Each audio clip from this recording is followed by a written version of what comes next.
Bonjour à chacune et à chacun d'entre vous, Christophe Baïs, bonneurologue, coach et entrepreneur. Alors une capsule vidéo aujourd'hui pour vous parler d'un sujet qui me tient particulièrement à cœur, un sujet qui concerne une pandémie qui est bien plus grave que celle du coronavirus, beaucoup plus contagieuse, qui se transmet beaucoup plus facilement. Peut-être que parmi vous, eh bien, il y a des gens déjà, des gens qui sont contaminés par ça. Peut-être que vous-même êtes contaminé par cette pandémie. Et eh bien, vous l'avez peut-être compris, cette pandémie, ça s'appelle la peur, hein, la peur qu'on entretient sciemment par le biais des médias mainstream. Tout ce que vous voyez à la télévision, tout ce que vous lisez dans les journaux, eh bien, plus de 90% de ces informations sont d'ordre négatif. Alors c'est intéressant de constater que dans les années après-guerre, hein, en 1950, eh bien, seuls 10% des informations étaient négatives contre 90% d'informations positives, et qu'aujourd'hui, eh bien, on est dans une dimension totalement inverse. Alors, vous vous dites, mais pourquoi est-ce qu'il me parle de cette peur? Eh bien, simplement parce que la peur, aujourd'hui, pour les personnes qui se soucient de ce coronavirus, eh bien, la peur vient diminuer nos défenses immunitaires, hein, vient empêcher le corps de faire correctement son travail. C'est quelque chose que je n'invente pas, hein, qui est sciemment, scientifiquement prouvé, qui a été médicalement prouvé. Et eh bien, effectivement, le fait de demeurer dans cette peur, eh bien, vient diminuer notre réponse immunitaire, et de ce fait, eh bien, notre corps est plus enclin à attraper les maladies qui courent par ici et par là. Alors pourquoi est-ce que c'est important en fait de prendre conscience et de ne pas demeurer dans cette peur, hein? La peur, je parle de la peur, mais je parle aussi de l'anxiété que la peur génère. Je parle également du stress, hein, le stress qui également est l'une des causes de mortalité les plus importantes au monde, hein. Et eh bien, pourquoi est-ce que c'est important d'en prendre conscience? Parce qu'en fait, on est complètement manipulé au quotidien. Donc les médias, en fait, profitent de nous abreuver de toutes ces nouvelles négatives. Donc on vient parler directement à notre cerveau reptilien, ce cerveau reptilien qui, à la base, était là, avait une fonction, c'était celle de nous maintenir en vie, hein, donc d'évaluer en permanence les scénarios du pire pour se prémunir contre eh bien, les prédateurs, contre les dangers en fait de la société. En fait, cette fonction du cerveau reptilien, c'est précisément de nous maintenir en vie en évaluant tous les dangers présents, en évaluant tous les scénarios du pire. Donc une construction en fait du mental pour se dire mais quelle tuile va bien me tomber sur la tête, et de manière à pouvoir être prêt à pouvoir agir. Un mot sur le mécanisme de notre cerveau reptilien. Le cerveau reptilien, naturellement, réagit beaucoup plus facilement aux dangers auxquels il est confronté. Si je vous donne un exemple, quand vous êtes au volant de votre voiture et que vous conduisez et que soudain une personne traverse devant vous, quand vous décidez de soudainement appuyer sur les freins pour ne pas renverser la personne, eh bien, c'est le cerveau reptilien qui a dépisté le danger et qui donne immédiatement l'ordre au pied, finalement, d'aller écraser la pédale de frein pour pouvoir éviter l'accident. On n'est pas en train de conscientiser, est-ce que par hasard, en se tournant dans le passager, de se dire mais est-ce que tu penses que je dois freiner ou pas? On est dans cette urgence, et puis le cerveau reptilien justement réagit par automatisme, hein. Il a été programmé pour ça, pour nous maintenir en vie. Donc dès que le cerveau reptilien perçoit un danger, automatiquement, eh bien, il va adopter une réaction. Alors pourquoi est-ce qu'on nous bombarde de news négatives à longueur de journée, à longueur de téléjournaux, etc. Eh bien précisément parce que notre cerveau reptilien est beaucoup plus réceptif aux nouvelles négatives, aux dangers, qu'aux nouvelles positives, hein. C'est pas sa fonction. Et le fait de s'adresser à ce cerveau reptilien, eh bien, va avoir un impact sur nous, puisqu'on va avoir une réponse automatique, une réponse de consumérisme, acheter des choses diverses et variées pour venir finalement pallier ce sentiment négatif qui peut-être est né en nous, hein. Donc on se sent pas très bien, on se sent un petit peu comme ça, et donc on va avoir le sentiment d'aller mieux en allant acheter des choses qui vont finalement eh bien, sécréter d'autres hormones par le cerveau, notamment celui de la dopamine, hein, cette hormone de la récompense, hein. Quand j'achète quelque chose, alors wow, je suis content, ça me fait quelque chose de bien, quelque chose de positif au niveau de mon ressenti, mais la dopamine est de courte durée, et puis jour après jour, eh bien, on vient vous gaver finalement avec ces news négatives qui vont avoir un réel impact sur nous. Il faut encore savoir que 80% de nos actes d'achat sont de nature émotionnelle, hein. Donc les publicistes, le marketing est très très bien fait, ils savent très bien jouer avec ça. On vous vend des choses, quand on vous vend une voiture, on vous vend pas une voiture, on vous vend ce que représente cette voiture, hein, comme vous serez une meilleure personne si vous conduisez un SUV, comme vous pourrez montrer aux gens comme vous avez réussi, il y a un sentiment d'appartenance, et ce genre de choses sont tous les mécanismes en fait sur lesquels les publicistes et le marketing viennent se baser pour contrôler finalement cet acte d'achat que vous allez réaliser, parce que le message a été calibré, il est distillé pour vous forcer pour vous contraindre de manière inconsciente à consommer, parce que finalement c'est ce que le système attend de vous. Alors comment est-ce que cette peur vient finalement affecter nos défenses immunitaires? Eh bien, il faut savoir que le stress, la peur, l'anxiété, le corps y répond simplement en se disant attention, il va se produire quelque chose, donc je vais garder mon énergie pour pouvoir fuir ou pour attaquer, pour répondre en fait à ce danger. Et comme le système immunitaire est énergivore, il va garder cette énergie, il va le mettre en veille, de telle sorte que finalement on va être plus sensible à ces choses-là. Pourquoi est-ce que c'est encore également important de se libérer de cette peur, de ce stress et de cette anxiété? Parce que le fait d'avoir peur de se casser la jambe ne vous a jamais protégé contre le fait de pouvoir peut-être vous casser une jambe. Le fait d'avoir peur de la mort, eh bien c'est la même chose, hein. Vous pouvez avoir peur de la mort, mais c'est pas ce qui va vous empêcher de mourir. On sait que notre temps est compté, limité sur cette planète, et que on va fatalement tous s'en aller un jour. Donc le fait d'en avoir peur, je pense pas que ça aide au schmilblick. Et en comprendre encore qu'en fait notre attention, c'est vraiment ce qui va créer notre expérience de vie. Ce sur quoi on porte son attention prend de l'expansion, c'est-à-dire que ça vient occuper mon espace mental. Et pour vous donner une analogie par rapport à ça, j'ai fait à l'époque un cours de conduite sur neige et glace, et ce que j'ai appris pendant ce cours qui était tout à fait intéressant, c'est que où est-ce qu'on porte notre regard, c'est là qu'on va diriger notre véhicule. Donc quand vous perdez la maîtrise de votre véhicule, si vous regardez le fossé ou si vous regardez le mur de neige qui se trouve en face, c'est là qu'en fait votre cerveau va vous conduire, puisqu'il va faire les gestes pour aller dans la direction de là où vous regardez. Et c'est exactement ce qui se passe sur un plan mental, c'est-à-dire que les idées qui viennent occuper votre quotidien, hein, tout ce que vous venez de nourrir, tout ce que vous laissez entrer entre vos deux oreilles, c'est ce qui va diriger votre vie, c'est l'expérience de vie que vous allez en faire.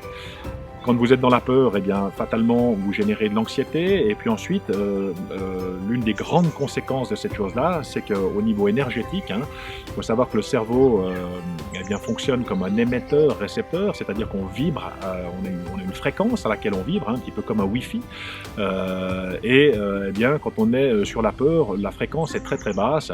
Et si vous prenez les travaux de physique quantique, notamment ceux du docteur David Hawkins, qui était un célèbre docteur en médecine, psychiatre, qui a été prix Nobel également, et qui a fait un travail remarquable en fait sur l'échelle de conscience d'Hawkins, dont je vous invite à aller vous renseigner sur Internet, et en fait qui indique qu'on a tous une fréquence vibratoire, et que en physique quantique, les énergies similaires s'attirent. Donc quand on vibre la peur, ce qu'on reçoit, c'est des énergies qui sont très basses, des fréquences très basses, et ça va attirer finalement ces choses qu'on est en train de vibrer. Donc l'univers a horreur du vide, et si on laisse de la place finalement en baissant son rayonnement énergétique, son Wi-Fi, si on baisse son signal, ce qui vient s'installer, c'est des choses qui sont un petit peu désagréables, nauséabondes, et puis finalement on vient se créer notre réalité dans quelque chose qui est absolument négatif. Cette échelle de Hawkins,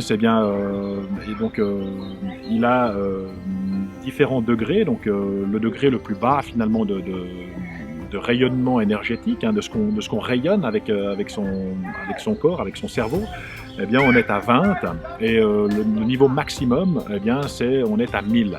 Donc vous voyez qu'il y a une énorme différence. Quand on est à 20, c'est le niveau de la honte, c'est le niveau le plus bas de fréquence énergétique, le plus bas niveau de conscience. Et en général, les personnes qui sont dans la honte sont très souvent des personnes qui pensent au suicide et qui sont finalement au bout du rouleau. Et pour vous donner une idée, au niveau mondial, le niveau de conscience énergétique, on est à 209, enfin selon le professeur Hawkins, qui avait fait cette mesure en 2002, ça date de 2002, parce qu'il est mort en 2002.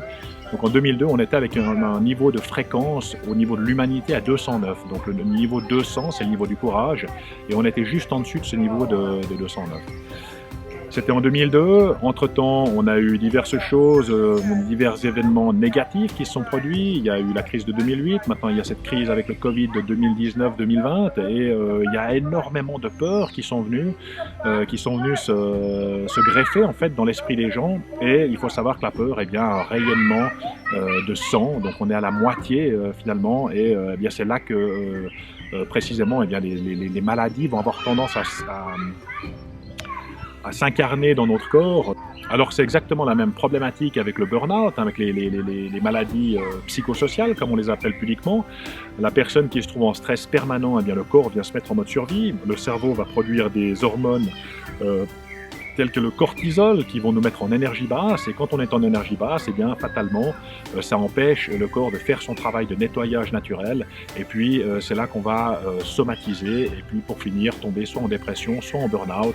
Le burn-out, je le rappelle, hein, donc c'est un état d'épuisement émotionnel, psychique, physique, où tout à coup, il y a carrément dans le cerveau, donc les circuits neuronaux sont rongés par ce cortisol, et puis d'un coup, il y a un court-circuit qui se passe, quelque chose d'objectif, puis un matin, on peut plus se lever.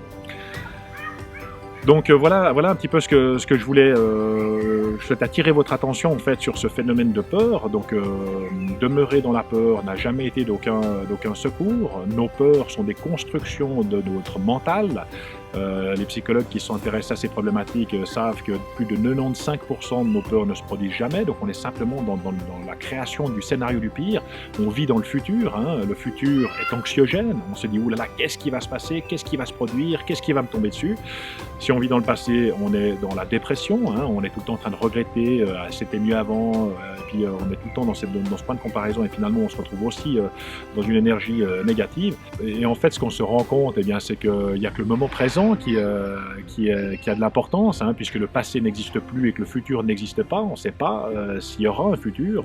Il n'y a que le moment qu'on est en train de vivre là, maintenant, tout de suite, qui a du sens. Et quand on vient se reconnecter avec ce moment présent, eh bien, ça permet aux uns et aux autres de pouvoir se rendre compte que non, je ne suis pas en danger, non, je ne suis pas en train de mourir, j'ai mes 10 doigts, je respire, il y a du soleil, il fait beau, je suis dans la nature, et de pouvoir venir comme ça se reconnecter avec ce calme émotionnel, avec ce qu'on ressent.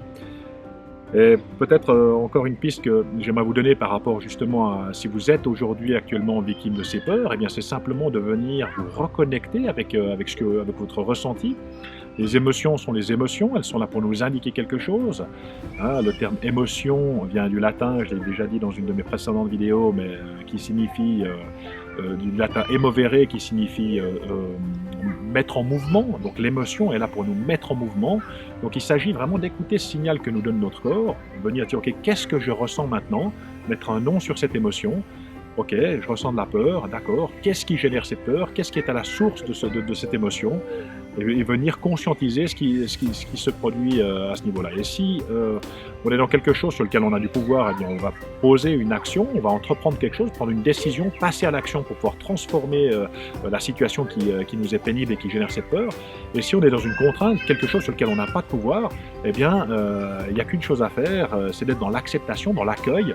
Ok, j'accueille cette émotion, mon corps est en train de me dire quelque chose, est-ce que maintenant, là, tout de suite, je suis en danger? Eh bien non, je ne suis pas en danger. Revenir à ce moment présent pour pouvoir finalement se libérer de cette peur et pouvoir mettre quelque chose de plus agréable, comme de la joie, du plaisir, focaliser sur le fait qu'on est en bonne santé, puis que tout se passe bien pour nous et qu'il n'y a pas de véritable problème.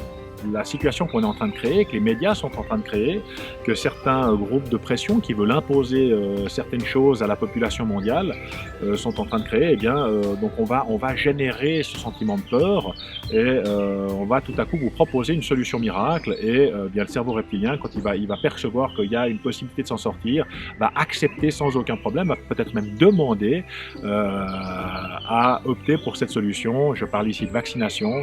À propos de la vaccination, eh bien, je pense qu'aujourd'hui, on est en train de se diriger vers une solution de ce type, hein, puisque Bill Gates, qui aujourd'hui c'est le patron de l'OMS, hein, puisque les Américains sortiraient et que c'est lui le plus gros contributeur. C'est lui qui aujourd'hui dirige l'OMS, qui dicte aux gens les politiques de santé. Et je trouve qu'il est absolument extraordinaire qu'une personne, qu'un individu puisse dicter au monde entier une politique de santé simplement parce qu'il y a des intérêts dans le domaine pharmaceutique et qu'il y a des sommes absolument faramineuses à se faire.